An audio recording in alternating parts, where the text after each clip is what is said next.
আল্লাহ নবী সাল্লাল্লাহু আলাইহি ওয়াসাল্লাম মাত্র 313 জন সাহাবীকে নিয়ে বদরের যুদ্ধে যখন যুদ্ধের ময়দানে দাঁড় করাইছে 1000 কাফেরের মোকাবেলায়, হাদিসে স্পষ্ট আছে নবীজি সাল্লাল্লাহু আলাইহি সাল্লাম তখন সাহাবীদেরকে বললেন, তোমরা দাঁড়াও, যারে যেমনে দাঁড় করাইছি দাঁড়াও, তবে আমি আদেশ না দেওয়া পর্যন্ত যুদ্ধ শুরু করবে না।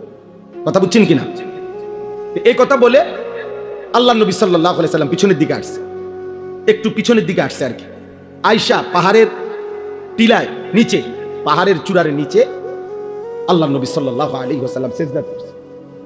সেজদা দিয়ে এক টানা কাঁদতে শুরু করছে।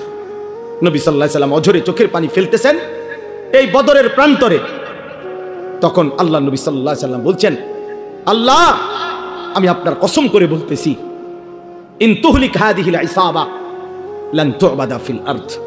মাওলা, আমার সামান্য পুঁজি, আমার গত 13 বছরের মক্কার মেহনত, মদিনার 6 মাস বা 1 বছর, আমার এই 14 বছরের কাছাকাছি সময়ের মেহনতে আমার এই 313 জন সাহাবী, আমার পুঁজি আমি দাঁড় করাইছি ময়দানে।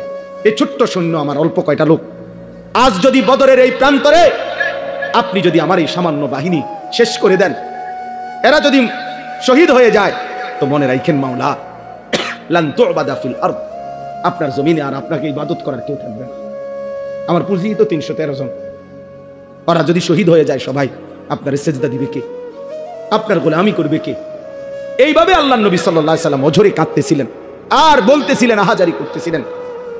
আল্লাহ রাব্বুল আলামিন ঠিক তখন জিব্রাইল পাঠাইয়া নবী সাল্লাল্লাহু আলাইহি সাল্লামকে সরাসরি জানায় দিয়েছেন, বন্ধু, ফাস্তাজাবা লাহুম রাব্বুহুম, আপনার দোয়া আমি কবুল করেছি।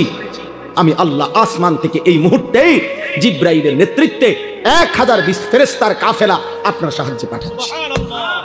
আন্নী মুমিদ্দুকুম বিআলফিন মিনাল মালাইকাতি মুরদিফিন, আমি এক্ষুনি পাঠাচ্ছি। আপনার সাথে আপনার সাহাবীদের সাথে কাঁধ মিলিয়ে ফেরেশতারা যুদ্ধ করবে। বদরের যুদ্ধে আল্লাহ তাআলা মুমিনের বিজয় দান করছেন, বিজয় দান করছেন। তাহলে এই জন্য ভাইয়া, প্রিয় ভাই আমার, রাসূলুল্লাহ সাল্লাল্লাহু আলাইহি ওয়াসাল্লাম চোখের পানি ফেলছেন। আল্লাহ নবী সাল্লাল্লাহু আলাইহি ওয়াসাল্লাম, আজকে আমরা তো কমপক্ষে চোখের পানিটা তো ফেলতে পারি। এই মুহূর্তে আমরা যদি গাজা যাইতে তো চাই, যাওয়ার জন্য কসম আল্লাহর, শুধু এই মাহফিলে বলতেছি না, একাকিত্ব মালিকের কাছে 1000 বার বলছি, মালিক, যদি এই জান তোমার পছন্দ হয় তো এই জান দিতে রাজি আমি, তবুও মজলুমকে বাঁচায় দাও,